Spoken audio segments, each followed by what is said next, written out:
All right, so let's get into chapter 1, and I'm going to touch on points that Dr. Belisa talks about in her book.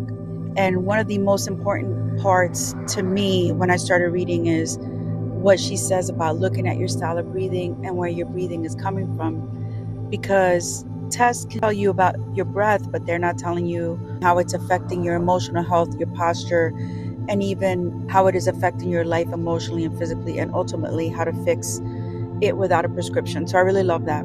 She says in her book, everybody breathes and the breath affects everything, as she repeats. We know that we can live some time without water or food, but not without air. So we know that the human body can be very tough and resilient. It can work for a long time on one cylinder, as she writes, limping around for decades.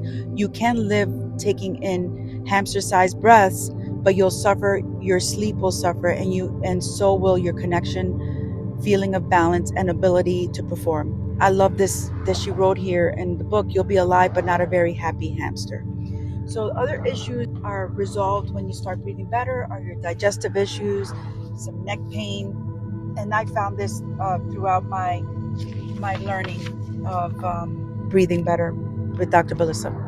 She writes, oxygen is sustenance in a way that food can never be. Yes, you should eat leafy greens, organic and local, and take your vitamins, but the best way to take care of yourself is to deal with the most important thing first, breathing. Everything else is secondary.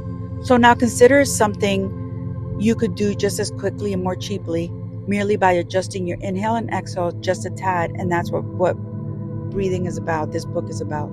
But once you realize that oxygen is body fuel at a cellular level, it's how you nourish your brain and muscles. Well, it starts making sense, a lot of sense. Dr. Belisa writes in her book that many illnesses are caused or made worse by a lack of imbalance of oxygen. Your system may be too acidic or inflammatory, or perhaps you're carrying stubborn pounds that won't come off because of high cortisol, or you're suffering from memory problems owing to an oxygen-starved brain. And yes, your energy level is low because you don't fuel your cells with the one thing that they need to make all those expensive organic foods and supplements digestible, and that's oxygen. Every time you breathe, you nourish your body and brain, so why don't you start to feed them better? And she says, you can start now.